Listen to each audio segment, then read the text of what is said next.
भोगाव्या लागल्या आणि त्यानंतर हा निकाल आज लागला आहे. ठीक आहे, 17 वर्षानंतर का होईना, पण सच्चाईचा विजय झालेला आहे आणि या लोकांना कोर्टाने निर्दोष ठरवलं आहे. संशयावर केवळ आरोपी बनवता येणार नाही आणि सजाही देता येणार नाही असा कोर्टाने निकाल दिला आहे. कोर्टाचं मी पुन्हा एकदा मनापासून स्वागत करतो. त्याचबरोबर जेव्हा हे हल्ले होत होते त्यावेळेस UPAचं सरकार होतं आणि जेव्हा बॉम्बस्फोट होत होते मुंबई आणि महाराष्ट्रामध्ये, देशभरामध्ये, त्यावेळेस सरकारमधलेच मंत्री, शासनकर्ते, राज्यकर्ते म्हणत होते की दहशतवादाचा, आतंकवादाला कुठलाही रंग नसतो, कुठलाही धर्म नसतो. परंतु मालेगाव बॉम्बस्फोटमध्ये त्याच राज्यकर्त्यांनी UPAच्या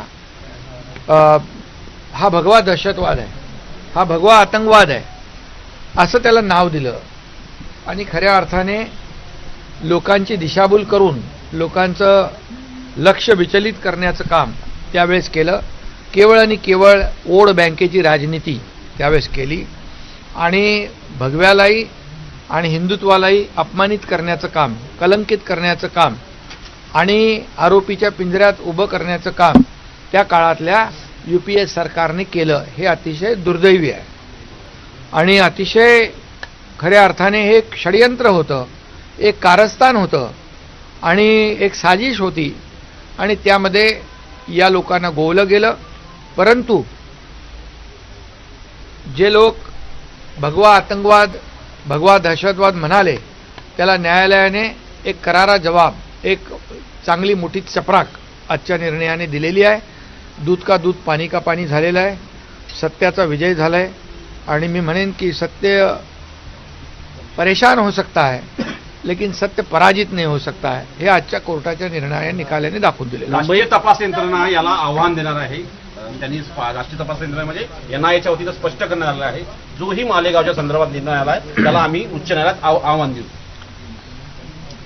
आता याच्या बाबतीमध्ये संपूर्ण कोर्टाने काय निकाल दिला आहे, काय कोर्टाने फाइंडिंग आहेत, काय ऑब्झर्वेशन आहेत, या सगळ्या गोष्टी पाहूनच यामध्ये मत व्यक्त करणं उचित होईल. साहेब, मुंबई बॉम्बलास्ट असो किंवा मालेगाव बॉम्बलास्ट असो, याच्यामधले जे आरोपी आहेत ते सुटलेले आहेत, तेव्हा त्यांच्या स्वागतासाठी भगवे झेंडे लावण्याचा आदेश बाळासाहेब ठाकरेंनी दिला होता.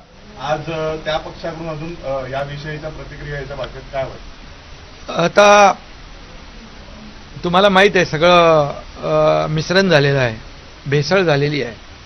त्यामुळे हिंदुत्वाचा विचार पुढे नेणारे, बाळासाहेबांचा विचार पुढे नेणारा पक्ष म्हणून आम्ही काम करतोय आणि जे जे काही या देशाच्या बद्दल ज्या चांगल्या घटना घडतील आणि जे दहशतवादी हल्ल्याच्या विरोधामध्ये, आतंकवादाच्या विरोधामध्ये जे काय घडेल त्याच्या विरोधात आम्ही आहोत. बाळासाहेबांची भूमिका स्पष्ट होती. देशप्रेमी जे कोणी असतील ते आपले आहेत आणि देशविरोधक जे आहेत, जे पाकिस्तान धार्जिणे आहेत, ते आपले दुश्मन आहेत.